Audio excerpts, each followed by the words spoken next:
Captain, I need you to calm down and assess the situation. Yes, the Kathemas are protesting. Yes, they are throwing rocks and bottles of gasoline at you and your people. But let me remind you that you all wear shielded power armor. So, correct me if I'm wrong, but unless these Kathemas start throwing rocks the size of a bison and bottles of superheated plasma, they have absolutely no chance of causing any of you any harm. Right? So be a dear, Captain, take a deep breath, continue with your mission and get that convoy to its destination. Let's see how they will riot once you unload all those medical supplies we have for them. Understood? Good, then that will be all. Aspin out. Colonel Malnash, you can come in. No need for you to skulk in the hallway. I simply didn't want to intrude on the conversation, General. From what I hear, some of my people are still causing problems. In all honesty, the biggest problem right now are my human subordinates and their itchy trigger fingers. Under Bronitsky they would already be stomping all over the place and crack skulls left and right, even though that would be counterproductive. But the worst part is that they're constantly complaining, all the time, about everything. Back when we landed here with Invasion Force, they complained about the Council throwing them into meat grinder. Now that the Council backed down and placed them in reserve, they complain about being away from the action and being used as a garrison. It's like their race is determined to be miserable no matter what's happening to them, and it's causing me some immense amounts of trouble. And speaking of trouble, I assume your mission has been successful. Yes, it actually went better than expected, and most dukes and counts accepted your offer of amnesty and will stop backing the rioters. If anything, I'd say they all enjoy the idea of their world once again becoming a peaceful one. As we all do, but you say that only most of them accepted, so I assume it wasn't a complete success. Let me guess, that enclave in the north is still holding out against all reason. I'm afraid you are correct, General. The most conservative royalists and imperial supporters gathered there around the halls of assignment. The place itself is almost completely defunct by now, but it gives them legitimacy as keepers of Yadran tradition, since they, essentially, sit on a place that all modern Yadrans had to venture to earn their caste marks. Is this really that much of a deal? From what I've read on your people, that tradition was nearly completely forgotten. It was, but once egalitarian sentiment started spreading from the Commonwealth, old King Mezak wanted to remind our people about long-standing tradition of our society. So he moved old halls from Yadrani to here, and ordered them to be developed into a full complex that spans several cities and hundreds of square kilometers. But that's not the biggest issue. These conservatives are led by none other but old Royal Blade Master. Aside from the Empress herself, he is the most recognizable member of traditionalists, not to mention he is a renowned military commander. He'll never accept your deal since it would ruin his reputation. So I've heard. Still, the Council have prepared another deal for him, one that, I believe, he may find both prestigious and true to his ideals. What do you have in mind? About 2 weeks ago, I received a message from General Staff back home. They just finished reviewing data from our invasion of this world, and were quite impressed by how Royal Blade Master handled defensive operations. Some officers claim that this mixture of elite swordsmen leading the charge while being supported by base of fire from the levies could be adapted into Commonwealth tactics. And who better to teach it to new recruits than the Blade Master himself? You want to offer him a job? What makes you think he will accept it? Because that's the best offer he'll get. We can't let him keep his little stronghold of feudalism there in the north, but as a headmaster of a military academy, he'd be able to run it in any way he sees fit. He wants to give castes to his students? Fine. He wants them to observe all sacred Yadran traditions? Also fine. He'll be able to keep his prestige, position, and his honor, while also proving his worth to the Commonwealth. And, logistically speaking, he already owns infrastructure he needs. We'll just have to redesign these halls a bit and the academy should be good to go. An interesting proposition, but the Blade Master is known to be one stubborn lizard. What will you do if he refuses that as well? Then we will apply the stick, of course. We'll surround his bit of land, call for pacificated droids from Ortus, and then slowly and methodically we will arrest him and all his supporters and bring them to be tried before the Council as criminals and terrorists. Commonwealth may be all for giving out second chances, Colonel Malnash, but they're not that big on third ones.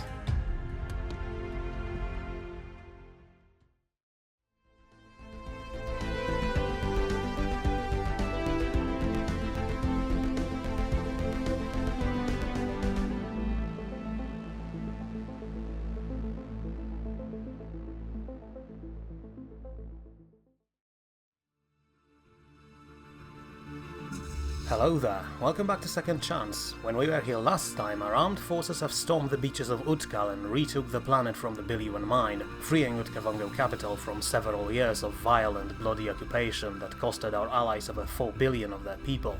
But, as we know, the war is far from over. There is yet another Utkavongo planet that is still overrun by Biluan drones, so as specialists from Branicki's freak show patched up their wounds and repaired their mechs and robots, our task force Manticore continued on to Kazu's system in order to soften Biluan swarms before our planetfall. And this time we were lucky. Not only we managed to intercept few-laid Biluan transport ships that the mine was using to evacuate its drones, we also ran into a portion of their navy, 28 ships, some of which were the ones that escaped from the battle at Arvo.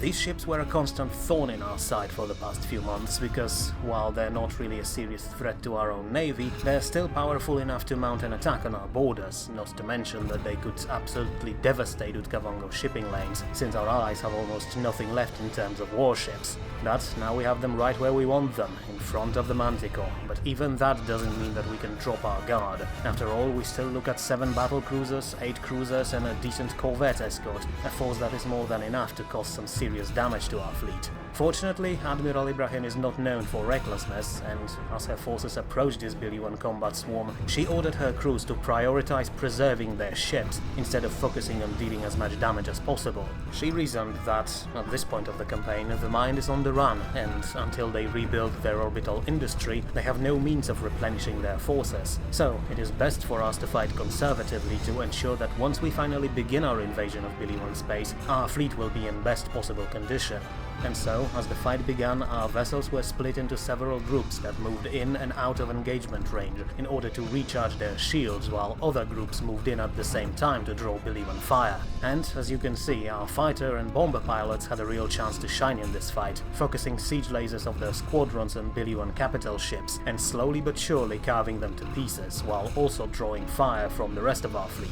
But it quickly became obvious that without their numerical advantage, less advanced ships of this combat swarm were no match for us. In previous battles, they were able to break through our defenders thanks to the sheer number of guns they could focus at us, but now, when we are the ones with superior numbers, our more advanced defensive systems can easily tank almost all firepower our enemies could throw at us. And, as expected, we score a decisive victory, and surprisingly, we learn that another combat swarm entered the system during our fight, but as they realized that the other fleet is lost, they withdrew without really engaging us. As for the first swarm, it was wiped out almost completely. It lost all battle cruisers, 10 corvettes and half of their cruisers, which means that now they have almost no capital ships left, and their ability to threaten our borders is effectively gone. Unfortunately, despite using our new conservative tactics, some of our vessels were unable to retreat from the enemy in time, and as Biluan warships focused their kinetic guns on them, we lost one of our destroyers, CSV Minotaur, and one corvette, CSV Albarea. And aside from that, we almost lost our Admiral's flagship, good old CSV Ruby, the last one of the original 4 destroyers that we've built many years ago. Turns out, the mine must have noticed the amount of transmissions that originate from this ship, and realized that it must be our command vessels, and they tried to take it down with massed fire. Luckily, despite losing its shields and suffering some serious hull breaches, Ruby managed to survive, although the same cannot be said about around 90 crew members who died when Biluan autocannons pierced through armor plating. Admiral Ibrahim herself suffered a broken arm when a railgun round passed through the bridge of her ship, but given our current level of medical knowledge, we can fix something like that within a day, so there shouldn't be any delays in this operation. Manticore will continue its approach to occupy Utkavongo world and begin bombardment of Biluan defenses before Branicki and his mechs arrive to wipe them out for good.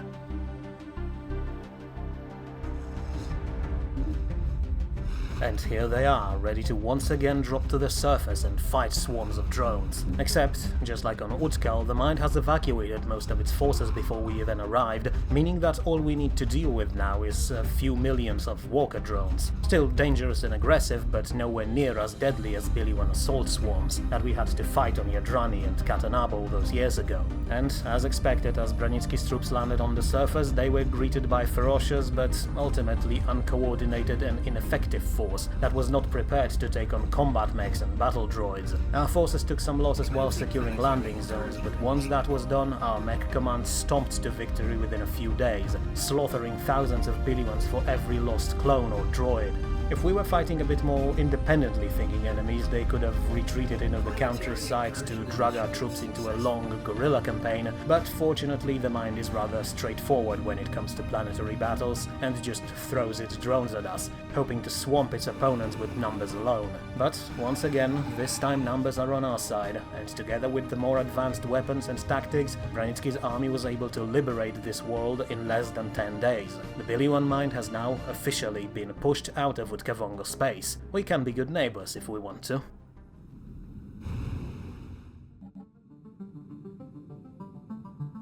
Sadly, there is no time for celebration. Sure, we might have pushed the enemy out of Utkavongo space, but neither them nor us are done with our work. We still have to attack Biluan core territory and ensure that they won't be able to recover, while our allies must organize themselves for another war that is currently raging beyond the northern borders, in the lands of Xenak Forge. Only thing is, neither Utkas nor Xenak automatons have means to actually defend themselves, since they still haven't managed to recover their forces after war with Berserkers, not to mention that they took further losses while trying to delay the mind. So, without their fleets, they do the only thing they can, master as many ground forces as possible and prepare them for inevitable attacks on their planets. We'll try to support them in any way we can, but the best thing we can do at this point is to simply take out the mind and close that front, so that our allies won't have to worry about it. And that's exactly what we're going to do. Our fleet and army will spend the next few days repairing and resupplying themselves, but before the month is over, we will move out again, and this time, we'll finally bring the war to the mind itself.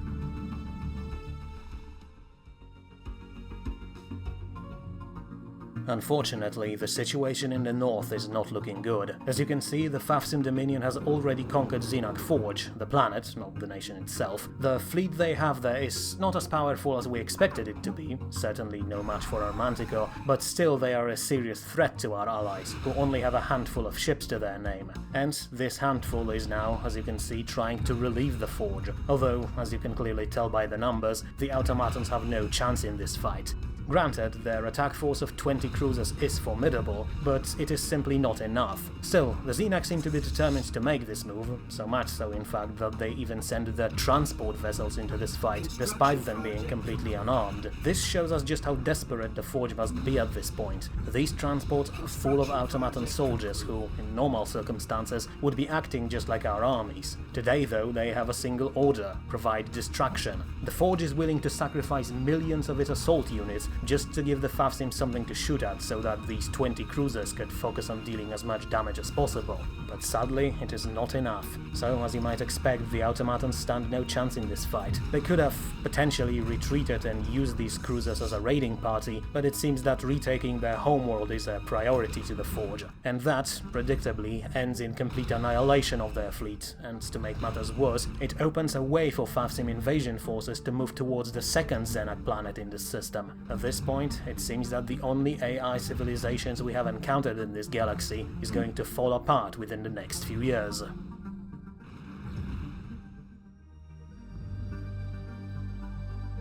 But for now, it doesn't concern us. We have our own battles to fight, and right now Manticore is already on its way back into Biluan space, where they will hopefully bring their menace to an end. Except, not really. As our navy approached jump points to their destination, Admiral Ibrahim received a puzzling message from Admiralty Board. Task Force Manticore, the missive said, was to stand down immediately and return back into Commonwealth territory in regular patrol formation. Confused, Ibrahim immediately contacted Admiralty, wanting to confirm this order, thinking that perhaps this is some sort of enemy ruse, but she only received confirmation. As it turned out, in recent days Utkavongo government was approached by a single Biluan drone that, in the name of entire mind, offered our allies peace, and they agreed. The thing here is that this ceasefire they agreed to is nothing more but a white peace. The hostilities between Biluans and Utkavongo will end, but strategically nothing will change, which means that, effectively, all the losses we took, all the sacrifices we made were for nothing. Billions of Utkavongo citizens died, and nothing changed. Our own forces suffered some serious casualties as well, also for nothing. And while sure we managed to completely cripple Biluan industry at this point, this 10 years of peace they have negotiated it will surely be enough for them to rebuild, or maybe even expand their power, especially since we've seen how many ships they were able to construct after battle at Arvo. Still, looking at it from Utkavongo perspective, that peace was, in all probabilities, their only chance for survival. Right now, they need to focus on Fafsim invasion in the north, so they decided to take an easy way out and close one of their fronts, even if that meant an unfavorable peace deal. But there is another problem. While we were allied with Utkavongo and we helped them in their conflict against the Mind, we are not obliged to help Xenak Forge, and in fact we are not planning to, since we don't want to be dragged into yet another conflict. As such, Utkavongo States and Xenak Forge are on their own against the Dominion, and while we will help them economically, our fleet has nothing left to do in the north. Time for our armed forces to return home. We managed to survive another conflict, but many wonder if this peace won't turn out to be a critical mistake in the long run.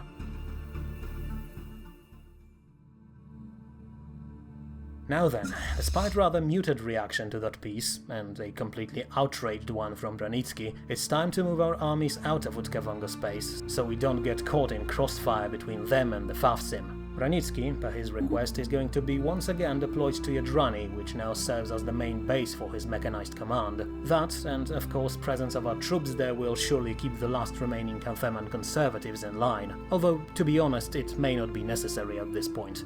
Yadran nobility may not be too happy with our leadership, but by now the vocal opposition has all but completely disappeared. Turns out, several years within the Commonwealth was enough for these Yadrans to assimilate, and while those of Falco boss still resent us, their homeworld is now completely under our control, and Branitsky's presence there will only hammer the point home. As for Manticore, their orders to return home have been changed.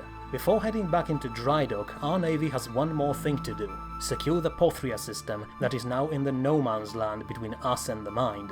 Few months ago this was Biluan territory, but thanks to our ride on the Settleback system and destruction of that outpost there, the Mind was forced to abandon this system since it had no means of supplying its forces there. So, Manticore's job will be to sweep the system and eliminate any remaining Biluan presence. Then, to complete surprise of Admiral Ibrahim and her captains, they are to form a military cordon there. No ship from any other race, even our allies, can enter this system, and if they do, Manticore must chase them away as quickly and efficiently as possible. Failure to comply will be considered as an act of hostility and will be met with full force, again, even if the ship in question will belong to one of our allies. Some captains voted their doubts against such orders, but this time Admiral Ibrahim decided to not question her superiors again and proceeded with the operation. If the Council is willing to fire at our allies, she argued, then the situation must be worth the risk. Hopefully, that is.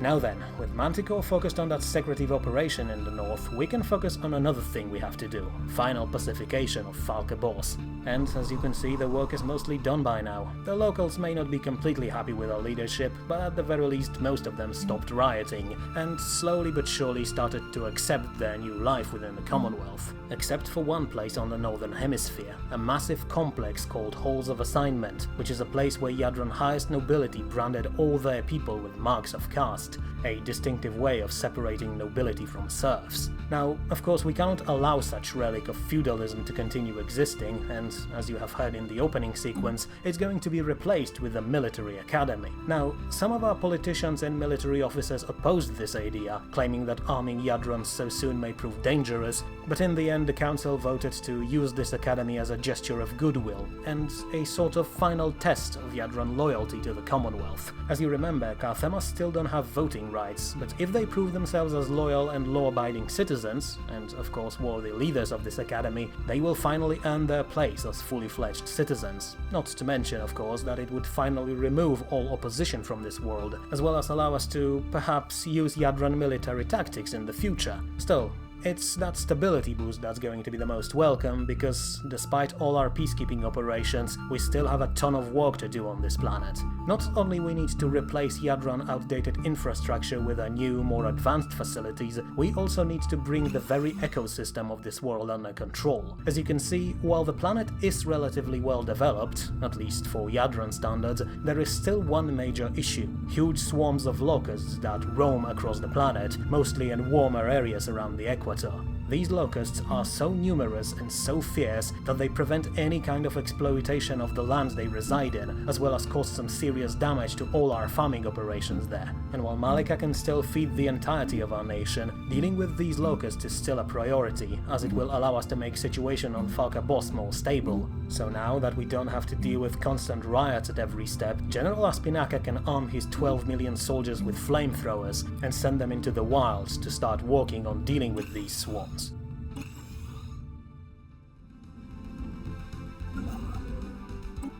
And now, with our conflicts finally over and while we wait for our projects to finish, we can finally turn our attention to internal affairs. Over the past decade, great increase in population number and diversity forced Commonwealth to improve its internal bureaucracy in order to better maintain all those planets and people that live on them. And, thanks to our new inventions like self-evolving administrative AI protocols and various new ways of governance developed by Bioshock Division, our ciphers are now able to greatly increase the efficiency of our national administration. It may seem like a small thing, but what it means is that we basically now have tens if not hundreds of millions of officials across our lands that we can use for various other projects. And, as you can see, just like with our Expanse project, our people had quite a lot of ideas on how to best utilize these bureaucrats. We could send them to further support our research facilities, or even send them to work on redesigning our nation into a full-blown technocracy. We could utilize them to improve management of mining operations all across the Commonwealth. We could even organize them around political parties within the Council in order to better manage our relations with them. But in the end, what matters most right now is our diplomatic situation and our standing on the galactic political scene. At this time, Commonwealth is the most diverse nation in the whole galaxy. No other nation can claim to have so many members of so many species within their borders.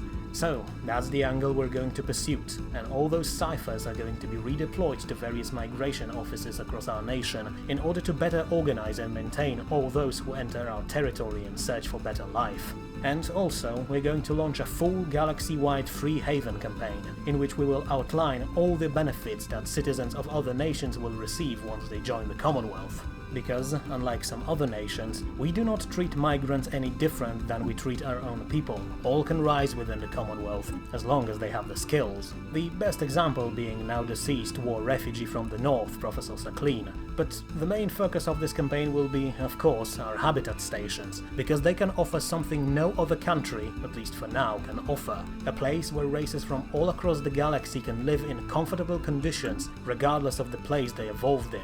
Colonizing other planets may be all fine and well, but having a comfortable home specifically tailored to your biology is something else altogether. So, with the ciphers making sure that this campaign is as widespread as possible, we should very soon see even more people looking to become citizens of the Commonwealth.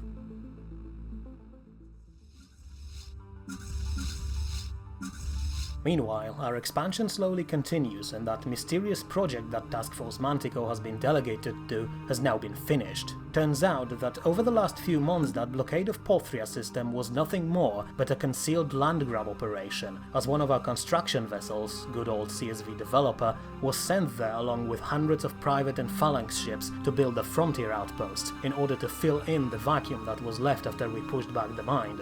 But there was more to this plan than just increasing buffer zone between us and the Biluans. If anything, the entire operation was directed mostly at two neighboring systems that, until recently, belonged to Kingdom of Yadra. By establishing that outpost, we not only staked a claim to these border systems, since they were not actually colonized, but also gave ourselves a massive base of operations in the area, one that both our private sector as well as government officials can now use. This allowed us to, simply speaking, use the frontier law to our advantage and wrestle control of this system from the kingdom without actually going to war over it. The situation was actually very similar to ones observed on Earth during colonial era. Two major powers established presence in the same place, but eventually the one with more local resources and manpower simply pushed the other one away. Granted, sometimes such colonial affairs evolved into full wars, but luckily this is not the case here. The kingdom is just too weak to oppose us at this point, not to mention that they're at war not with one, but with two federations, the Alir and the Zhir one. So, the prize of these two systems is ours, and what a prize it is. First, we have Kodria system, seemingly unremarkable and not that rich in resources, but it holds something far more interesting, a Gaia world, a paradise-like planet similar to our own Zanam, which is a perfect place for a future colony since, like our habitat stations, the conditions on the surface are perfect for nearly all living beings. But in the next system over, Galpan, our rangers and phalangites found something even more remarkable. This system was actually far more developed than Cordia, and we managed to take control of several stations there. Most of them were just mining operations or solar collectors, but one stood among them as something special. A research outpost orbiting a planet Sisk in Atab that, upon further examination, turned out to be inhabited by an intelligent race. Only thing is, said civilization, the Buvondon, was still relatively primitive as they were in the very first decades of their steam age. And because Yadran scholars only observe them from a distance, these fungoids still remain unaware of, well, basically everything that's happening around them, which gives us several opportunities. Most notable, of course, is establishing contact with them and potentially uplifting them into a spacefaring civilization in return for joining our Commonwealth. But because this is actually the very first time when we encounter such a situation, we're going to put this decision off for now. We're going to send scholars from Science Council to learn everything we can about them, but until that happens, the planet will remain off limits. There's too much at stake here to risk unsanctioned first contact.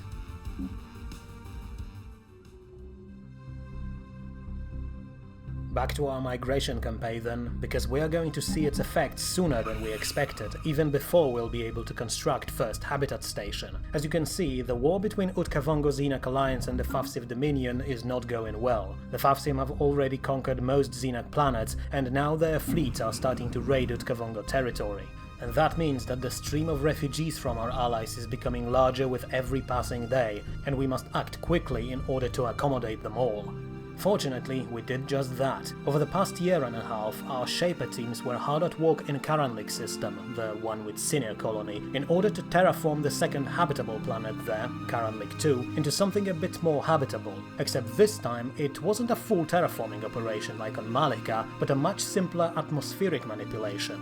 Basically, the planet remains an atoll world, but by changing several chemical compounds within the atmosphere, as well as introducing a few completely new ones, we were able to greatly increase this world's habitability, while preserving the ecosystem. Only thing we weren't able to fix was the fact that this planet has a very tilted axis, which means that some parts of it are experiencing nearly permanent day or nighttime. Still, our Shapers managed to counter that by changing climate in several places. Not much, but enough to create artificial ocean currents that heat the planet on the night side while cooling it down on the day side, greatly reducing the effect of that anomalous axis orientation.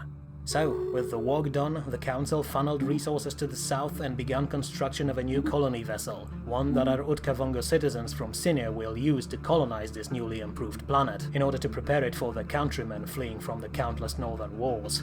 But, as all this was taking place, there was a certain development. A group of extremely battered and damaged ships entered our territory from the west, demanding an audience with the Council. And let's just say that the delegation that we received afterwards was not what we expected to see.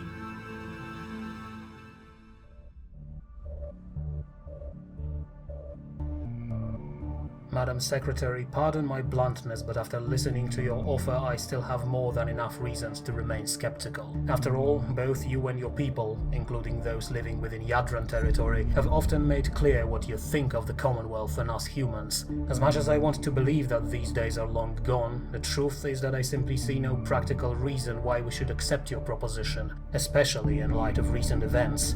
Understood, human. So I see honesty was not a viable strategy. What do you want me to do then? Do you want me to debase myself, to roll on the floor while begging you to save what remains of my people? It's true that we were never on particularly good terms, but at this point we are willing to leave all this behind, if that means that you will accept my offer. And let's face it, you stand to lose nothing from this deal, and it should even improve your reputation as protectors of the galaxy. You flatter us, Madam Secretary, but I'm afraid I must correct you there. We may gain something from our deal, that's true, but accepting it would place us at odds with Thadrakis families, and I'm sure you are aware that we are, and always were, on very good terms with them. Nobody is on good terms with Thadraki, human, not even themselves. If anything, we were on good terms with them, and you see how it ended. They destroyed our navy, slaughtered our warriors, and now their slave ships kidnap hundreds of thousands of Yuri each day. I do not have to explain to you how most of them will end. The families planned it well, I grant them that. First, their plots made the Yanari attack us and steal half of our territory. And then, when we were weakened, the families arrived as well and stole the other half, leaving only a single planet which they raid for sport, because they know we cannot defend ourselves. We tried to look for help, but there is no one out there to provide it. The intent looks down on us, and they were unwilling to even meet our representatives. The Federal Union trembles in the shadow of Eternal Empire. All that is left is your Commonwealth, and it is why I placed everything on the table to secure this deal. I do not want it, believe me, but it is still better than becoming livestock for the families. Very well. You presented your case well, Madam Secretary, but before I can make any decisions, I need to listen to the other side. And, in fact, I have the Drakus ambassador waiting on the line already, so, with your permission, I'm going to patch him in. Good afternoon, Ambassador.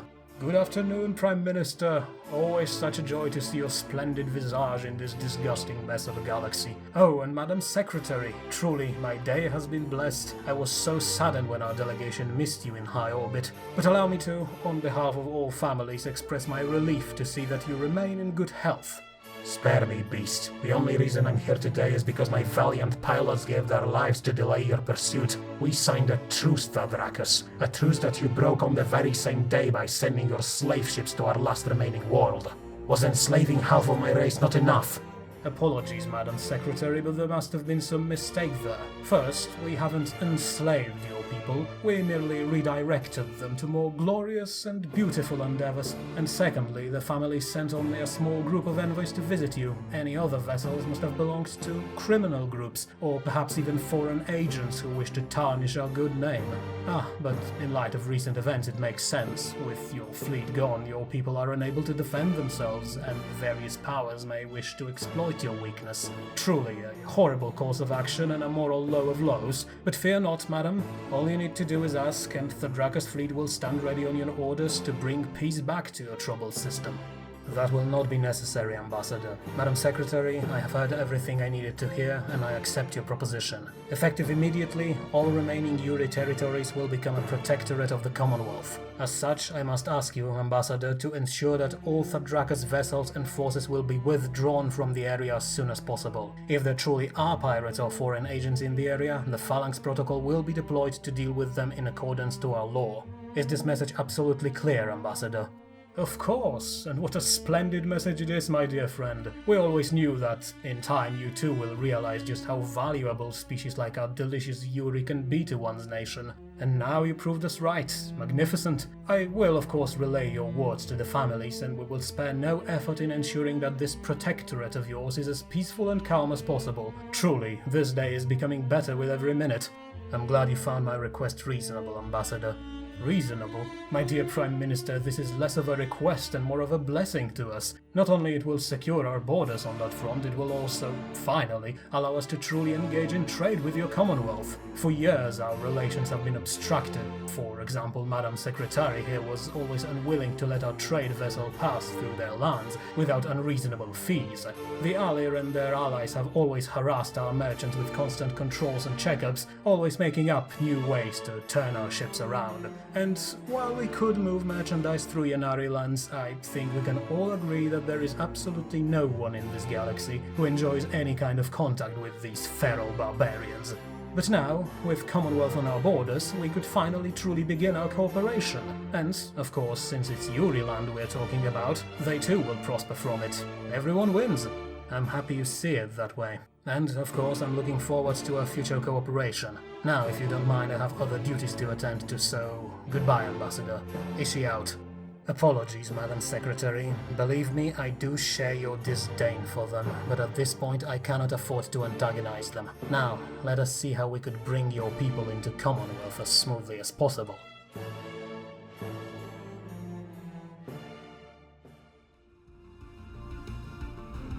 Well then, it seems that while we're busy dealing with our own unruly neighbors, our friends, the Thedrakos, have been hard at work as well, conquering nearby states. They already annexed most of the Fungoid Zaskas Empire, and now, after a joint attack with the Yanari no less, they conquered Yuri Galactic Commonwealth, leaving them with only a single underdeveloped planet, possibly so it could serve as a place where they could permanently hunt for fresh slaves. Regardless, after suffering those defeats, the Yuri realized that they are not able to defend themselves, even more so now with only one planet left, and decided to look for help.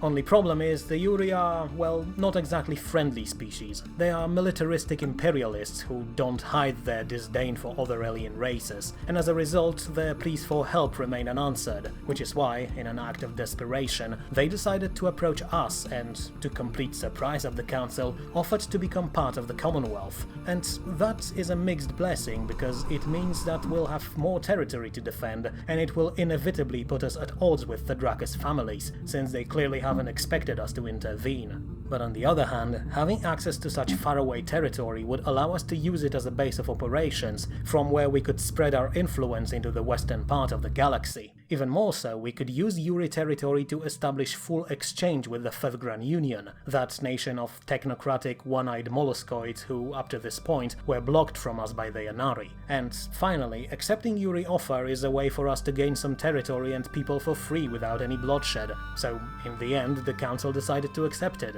And from now on, the remnants of Yuri Commonwealth will become our protectorate, and perhaps in the future we'll be able to fully bring them into our nation, just like we did with Queptilians from New Beginning.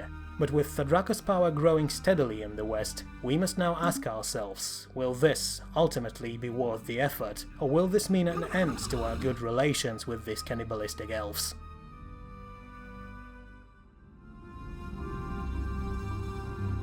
The biggest problem here is that, if the Thedrakos families decide to attack the Yuri once again, our navy will, for a time at least, not be able to stop them. As you can see, Manticore has returned to New Sajar, where our vessels are undergoing retrofits, but Admiral Ibrahim and her people are not going to remain there for long, because they have received yet another mission, this time on behalf of the Science Council. See, during all these operations on our northern border, we have found something else, something besides that paradise planet and a steam-age civilization. During their exploration missions, our rangers encountered something even weirder, a system full of bizarre creatures made seemingly out of some sort of crystallized mineral. At first, they thought that these things are just inert asteroids, since they just orbited the local pulsar, but upon closer examination, it turned out that these things actually possess some sort of rudimentary intelligence that could be compared to that of a simple animal. So, long story short, we have found a system full of thinking, floating crystals, truly a wonder of evolution. But, as you might expect, there was an issue there. Namely, these crystal entities not only turn out to be intelligent, they were also fiercely hostile to everything that entered their system, to the point that as soon as any of our vessels entered it, all of these entities just charged towards it. Now, exactly how a bunch of rocks can move across space we cannot tell, but as our probes painfully learned, we know that they attack all intruders inside by basically launching parts of themselves as improvised projectiles. At first, we thought that maybe we can give them some fast-moving targets to shoot at and just wait until they disintegrate themselves by constant attacks, but unfortunately those creatures seem to be able to grow these projectiles so fast that it doesn't cause them any harm. But what truly grabbed our attention in this system was a single entity that, unlike its smaller companions, wasn't orbiting the pulsar, but instead remained stationary. And, as you can see, this truly is a sight to behold. A massive, orb-like crystal formation with a center that glows just as bright as a star. Our scientists assume that this is the oldest one of all these crystal creatures, a sort of mother from where they all come from. Although, again, this is just a hypothesis. Still, despite being stationary, this orb, or Nidus as our rangers started to call it, proved to be even more dangerous than the rest of its flock, able to launch dozens of crystal projectiles at anything within range. And because of that aggressive nature, Manticore has been tasked with pacifying these creatures, so that our scholars could move in and research them without being torn to shreds. Not the most ecological approach, granted, but what we have here are essentially a bunch of rabid animals, similar in nature to that void cloud we've encountered so many years ago. We cannot reason with them, we cannot study them, and, if left unchecked, they could cause us problems further down the line. So, miracle of life or not, Manticore is going to have to take them down. If we cannot preserve them, then perhaps we can at least learn something from them. And who better to oversee such a promising expedition than our first stellar explorer, Commander Shen Kuo himself. His exploring days may be long gone, but he still remains an active member of the Science Council and runs a number of orbital laboratories above Zanam. But now, on his 100th birthday, he is going to leave his cozy job behind to once again sit at the bridge of CSV Tesla Mark II and lead humanity to new discoveries. Our academies can expect a fresh batch of operation logs very soon.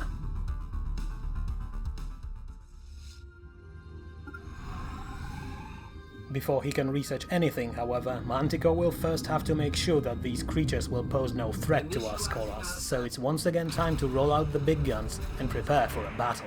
Except, well, this situation is not exactly one that you can really plan for. This time our enemies will fight us with animal ferocity, and they won't use any fancy tactics, so the only thing Admiral Ibrahim can do at this point is to double check her entire fleet and tell her men to be careful and avoid incoming fire as best as they can.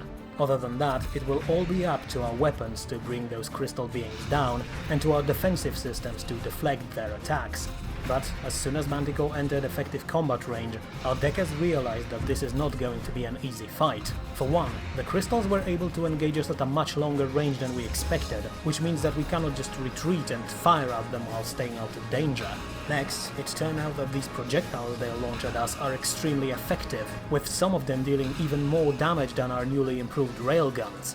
And finally, despite lacking eyes or any other sensors that we could recognize, these beings were able to launch their attacks with amazing accuracy, even against fast-moving targets like our Akulas that, once again, found themselves completely outmatched from the very first second of the engagement.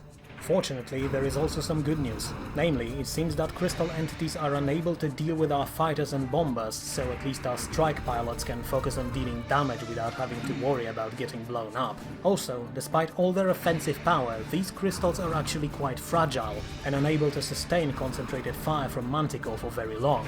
So, they are basically glass cannons. They hit hard but fall apart quickly. With, unfortunately, one exception, the massive crystal Nidus, which not only fires a constant barrage at our ships, it also shrugs off most of our attacks. Some of our captains wanted to focus fire on it, but Admiral Ibrahim declined the idea, claiming that we should first deal with groups of smaller ones before bringing every single weapon against the Nidus.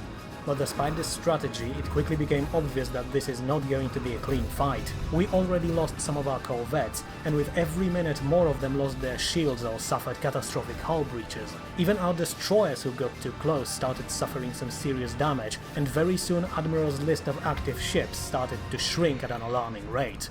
But for every vessel we lost, Manticore took down 4 or 5 smaller crystals, and soon they were all wiped out, which allowed our navy to focus on the largest one. Which does not mean that we are now safe. The Crystal Nidus may be a single entity, but it's far more powerful and far more resilient than its smaller cousins, which means that despite firing every single weapon we had at it, it still takes a long time to punch through its armor. But finally it happens, and after almost an hour of constant barrage, the massive crystal orb explodes in a flash of blinding light, scattering around a huge cloud of debris.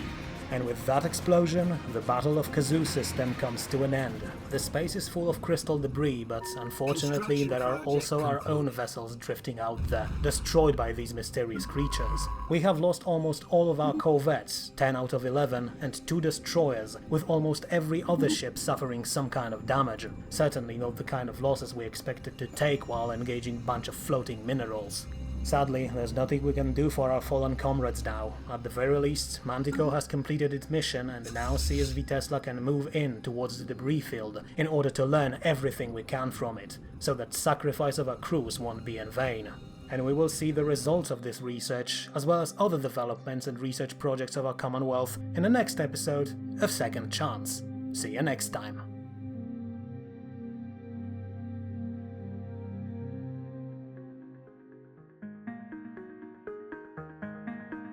It's amazing, simply amazing. Truly a remarkable specimen, wouldn't you say, Frida? Look how it distorts the light that goes through it. Look how it grows after we fed it energy. The very existence of this thing, not to mention its probable origin, is a proof enough that we still know almost nothing about the universe. Just think how many issues we could solve with it. And just think in how many ways it could backfire right in our faces. Your everlasting optimism is the main reason why I invited you for this operation, Frida. But, as always, you are right. I shouldn't jump to conclusions before we learn everything we can about this thing. Speaking of learning, aren't you forgetting something? No, I don't. Stars, where the hell is my head? Admiral Ibrahim, please come in. How long have you been standing there? You really should have knocked or said something. I was understandably lost in the moment. It's no problem at all, Commander. I'm just happy I can be here to see your work. Nonsense. I invited you here to show you something, so it makes me a bad host to have you waiting outside. Please make yourself comfortable and I'll show you everything in a moment. And perhaps you would like to sit down for a moment. You seem a bit on edge. What am I talking about? Of course you are on edge after this battle. Please sit down and I'll get someone from the medical to tend to you. There's no need for that, Commander, really. I'm just overwhelmed. I mean, I never expected to meet the Commander Shen Kuo in person, the man who inspired me to become a Decker. I wasn't even alive when you and your crew went on your first journeys, but I listened to your logs all the time back in the Academy. And then, of course, there was this whole net series about your adventures. Well, I'm afraid it was a bit less truthful than the real affair. I watched a few episodes myself, and not a single one of them was focused on sitting in the lab and staring intensely at microbe samples under a microscope for 19 hours. And some of those stories the writers have clearly made up. Except that one about the Alir maid, and the one about Shalani boarding officer, and the one about the Jia. Frida, would you mind running a check on the engines? I could swear there was some rattling in the secondary one. And back to you, Admiral. All I can say is that I'm glad that my logs managed to convince you to venture to the stars. And if anyone should be starstruck here, it's me. After all, you are the one who defends the Commonwealth from all those horrors out there. You served under Chancellor Lin in battles against the Zrakan, and then you've led us to victories against the Yanari and Biluans. I can only imagine the horrors he must have seen there, so for all it's worth, it is an honor to meet the famed Ice Queen of the Manticore. Oh, damn, I'm sorry. No, I don't mind that nickname, but anyway, you wanted to show me something. I take it you and your people have already started looking through the debris. Indeed we have, and what we found is truly remarkable. Take a look at the table here. What do you see? It looks like a microscope, but covered in those crystals these things were made of. Almost there. In fact, it is a microscope made completely out of these crystals. Or, well, at the very least they form the shape of a microscope. See, when we first looked at these entities, we wondered just how something like them could exist, since they defy everything we've seen up to this point. So at first, we decided to look at the largest one, and in the middle of it, we found a little crystal cube, just 5 centimeters wide. But that cube contains DNA-like information for these entities. Basically a set of instructions how to grow and create more of themselves and, unfortunately, launch those deadly projectiles your fleet had to deal with. So, in a very simplified version, these crystal entities operated in a very similar manner to cells within human body, the difference being that they could grow to such ridiculous sizes as that Nidus one. But here's the best part. That cube with instructions? It was not natural. Instead, it was grafted, which proves that someone, approximately 200,000 years ago, created these entities. Who that was and to what end they made them we cannot tell, but the design is astonishing. What we have here is basically an intelligent but non-sentient mineral that grows by consuming stellar energy like a plant. And once we realized that, we started looking if we could change the information stored in this cube, and, as our microscope test proved, we can. And what's better, with some adjustments we were able to greatly increase its growth rate. You can just plug it into a reactor and it will grow into whatever you want it to. I see. I admit it's fascinating, but how exactly it could help Manticore in future operations? Very simple. Imagine for a moment that we could cover our vessels in armor made out of these crystals. Not only they could greatly disrupt laser beams, they could also repair all hull breaches as soon as they are made. I know you already rely on repair drones, but this could be just another means of having a self-sufficient fleet that could fix itself during long operations. And since this crystal armor would grow by itself, it would also reduce maintenance costs. Sinon always said these things add up. That they do. Very well, Commander. This sounds like a perfect idea. If you want, I will transfer science officers from the fleet to help you with researching this further. That would be very much appreciated. Truth is, we still need to run thousands of tests before we can truly utilize this technology. After all, you can see yourself that our crystal microscope keeps growing, even though it should stop by now. Last thing we want is armor that will overgrow the entire ship. Agreed. In that case, let us make sure we know everything there is to know about these things. Too many people have died already for us to get them. Let us not increase this number any further.